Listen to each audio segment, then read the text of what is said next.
लिखिएगा। इस बात के अतिरिक्त इस मामले पर दूसरे पहलू से भी विचार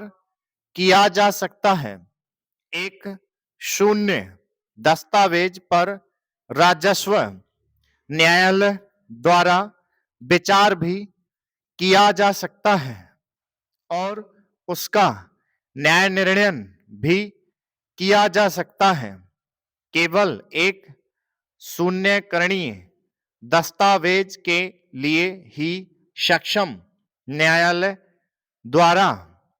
घोषणा करने या उसका न्याय निर्णय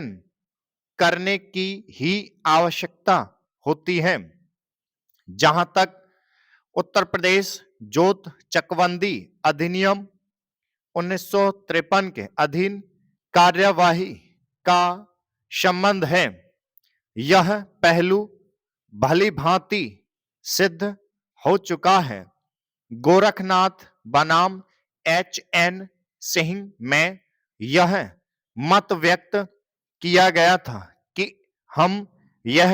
समझते हैं कि उन मामलों के बीच जहां कोई दस्तावेज इस प्रकार से पूर्णतः या असंतः अविधिमान्य है कि उसकी उपेक्षा किसी भी न्यायालय अथवा प्राधिकारी द्वारा की जा सकती है और उस मामले के बीच विभेद किया जा सकता है जहां कि वह दस्तावेज किसी विधिक प्रभाव का ना रहे। इससे पूर्व ही उस दस्तावेज को वस्तुतः अपास्त किया जाना होता है। अन्य संक्रमण करने की शक्ति के अतिशय प्रयोग में किया गया अन्य संक्रमण शक्ति आधिक्य की सीमा तक अविधिमान्य होगा। ऐसे तायित अन्य संक्रमण के प्रभाव पर किया गया न्याय निर्णय अनिवार्यतः उस भूमि में अधिकारों या हित के परस्पर विरोधी दावों को अंतर्वलित करने वाले विवाद के विनिश्चय में विवक्षित होगा, जो अधिकार अथवा हित चकबंदी कार्यवाही का विषय होते हैं। दावा कृत अर्थात प्रख्यात अधिकारों की विद्यमानता और मात्रा की घोषणा ऐसे चकबंदी अधिकारियों द्वारा की जाएगी जिनके बारे में यह समझा जाता है कि उनमें भूमि में ऐसे अधिकारों और हितों पर न्याय निर्णय करने की कानूनी शक्ति की आवश्यकता विवक्षा द्वारा ऐसे दस्तावेजों को प्रभावी या अप्रभावी घोषित करने की अधिकारिता निहित है।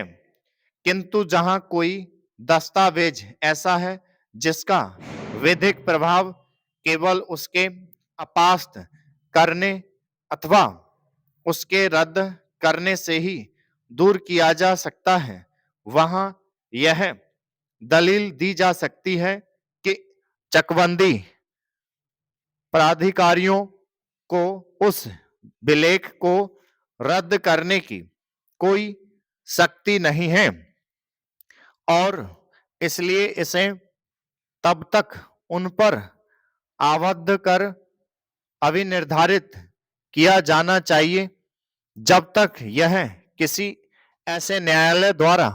रद्द नहीं कर दिया जाता जिसे इसको रद्द करने की शक्ति होती हो। इस प्रकार अधिकथित विधि यह है कि किसी शून्य दस्तावेज पर चकबंदी प्राधिकारियों द्वारा विचार किया जा सकता है और उसका न्याय निर्णय भी किया जा सकता है, किंतु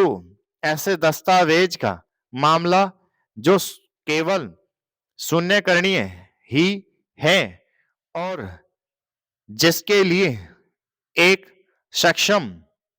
न्यायालय द्वारा घोषणा करने या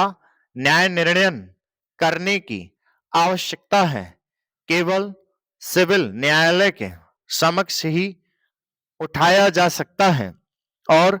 ऐसे मामले में चकबंदी प्राधिकारियों की अधिकारिता वर्जित हो। स्टॉप